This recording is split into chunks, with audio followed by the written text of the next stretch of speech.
Docteur Karina Oussedik, bonjour. Bonjour. Alors on parle de plus en plus du rôle des microbiotes dans notre santé, mais c'est encore un sujet méconnu pour beaucoup. Vous avez justement choisi d'en faire le cœur de votre ouvrage, La révolution des microbiotes buccal, intestinal et vaginal, qui sort aux éditions Albin Michel. Qu'est-ce qui vous a poussé à explorer de si près ce sujet? C'était important d'expliquer aux gens qu'à l'intérieur de chacun de nous se trouve toute une population de petites bêtes, de micro-organismes.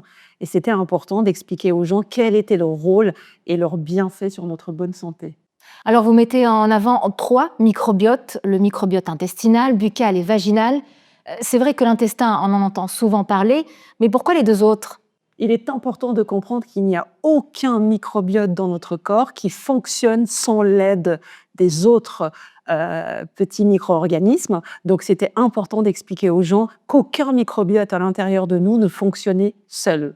Chacun fonctionne en synergie avec les autres microbiotes. Et je trouvais que l'axe microbiote buccal, intestinal et vaginal était très important. C'est l'un des axes les plus étudiés sur les différentes stratégies thérapeutiques pour les années à venir. Alors dans votre livre, à la page 68, vous expliquez qu'il est tout à fait possible d'analyser ces microbiotes pour mieux comprendre son état de santé.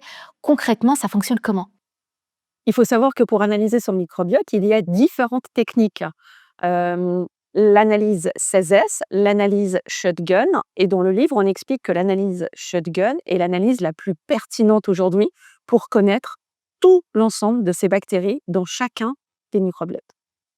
Alors un peu plus loin, à la page 139, vous proposez aussi des menus alimentaires et des recettes pour rééquilibrer nos microbiotes. En quoi l'alimentation est-elle un levier si important dans ce processus-là?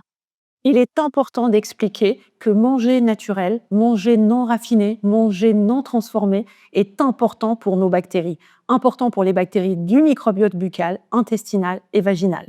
On peut parler de régime chasseur-cueilleur. Exactement, tout à fait. Plus nous mangeons des aliments non transformés, et meilleurs se porteront nos bactéries.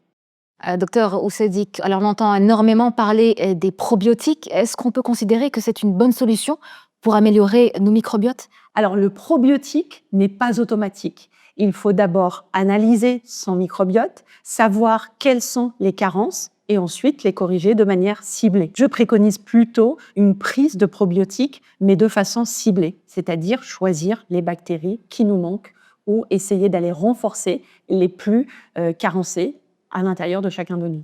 Docteur, vous évoquez également leur influence sur notre état émotionnel, alors qu'on ne s'imagine pas forcément que notre digestion puisse impacter notre morale. Nous avons compris que les bactéries du microbiote intestinal sécrétaient plusieurs molécules nécessaires à l'équilibre de notre cerveau, nécessaires à notre équilibre psychique. Nous avons compris également que certaines bactéries du microbiote intestinal sécrétaient de la sérotonine. La sérotonine est une molécule très importante pour le cerveau.